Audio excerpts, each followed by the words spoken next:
ধরে বন্ধ বনগাঁ বাগদা রুটের বাস ও অটো পরিষেবা, ভোগান্তিতে নিত্যযাত্রীরা। গত শনিবার বনগাঁ থানার চাঁদা রায়পুর এলাকায় ঘটে বাস দুর্ঘটনা।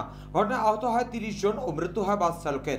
তারপর থেকে বাস ও অটো চালকেরা বন্ধ রেখেছেন রুটের বনগাঁ বাগদা বাস ও অটো পরিষেবা, যার ফলে ভোগান্তিতে পড়েছেন কয়েক হাজার নিত্যযাত্রী। অতিরিক্ত ভাড়া দিয়ে গন্তব্যে পৌঁছতে হচ্ছে যাত্রীদের।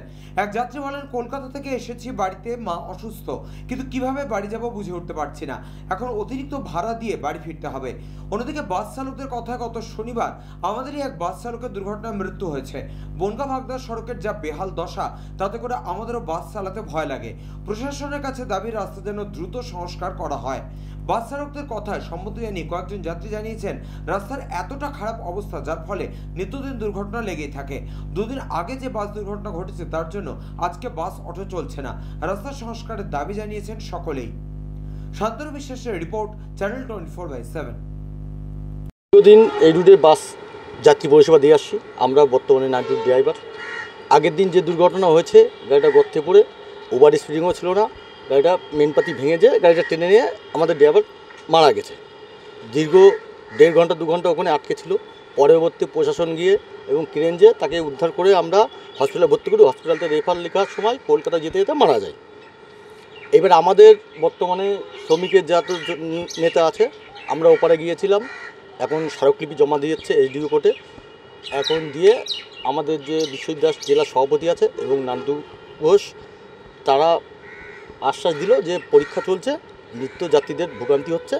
কালকের থেকে, আজকের রাত্রির থেকে আমাদের বাইরে যেটা গাড়ি সেটা পাঠাবো এবং কালকের থেকে পুনরায় আমরা চালাবো। কিন্তু প্রশাসনের কাছে একটাই আমাদের দাবি, যে রাস্তার যে বেহাল দশা, এই দশাটা যাতে প্রশাসন মহল যেন একটু দ্রুত গম্ভীরভাবে দেখে। রাস্তাঘাটের যা পরিস্থিতি, একটা সাইকেল পার হচ্ছে, জল ছিটকাচ্ছে, বাস ড্রাইভারকে কিস্তি মারছে। কি একটা টোটোওয়ালার কাছ থেকে এখন আমাদের বাস চালানো শিখতে হয়। যাত্রী পরিষেবা আমরা বুঝিয়ে তাও রাখছি, কিন্তু এই যে আমাদের ড্রাইভারটা মারা গেল, তিনি আর আসবেন না। এইবার আমাদের সংগঠন যা নান্দু ঘোষ দেখেছে, কালকে নারায়ণচন্দ্র ঘোষ, কালকে উনি কিছু আর্থিক সাহায্য করবে ফ্যামিলির প্রতি। এবার আমাদের মালিক কর্তৃপক্ষরা কোনো দায়িত্ব আজ পর্যন্ত এখন নেইনি। এবার কালকে মিটিং হবে, কালকে জেলা সভাপতি বিশ্বজিৎ দাস মহাশয় থেকে আমরা সবাই মিলে থেকে একটা মীমাংসায় আসা হবে।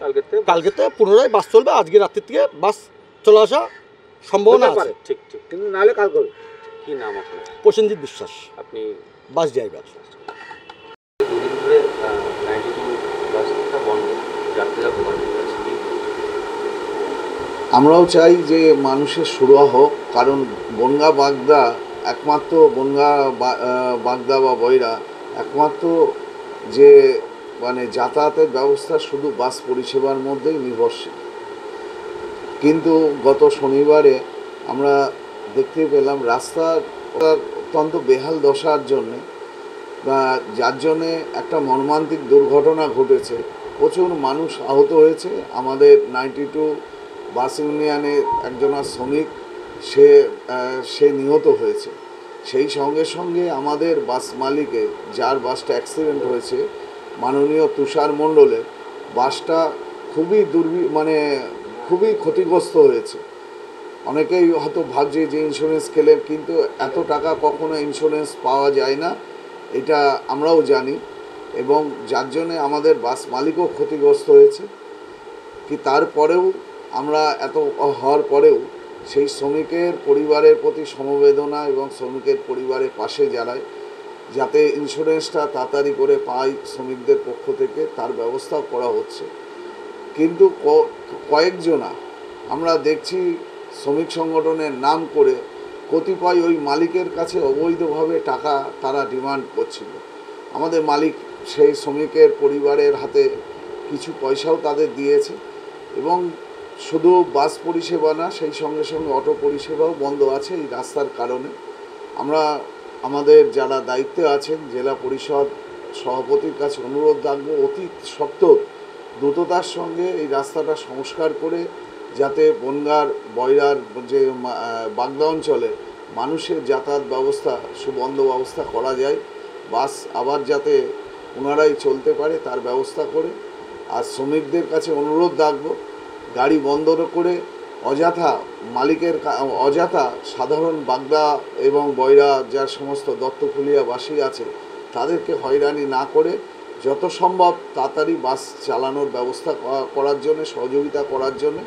এবং আমরা যত কষ্টই হোক আমরা সরকারের কাছে আবেদন রাখছি যে যত তাড়াতাড়ি সম্ভব আমাদের এই বাস পরিষেবা এবং রাস্তা সংস্কার করে দেওয়া হোক।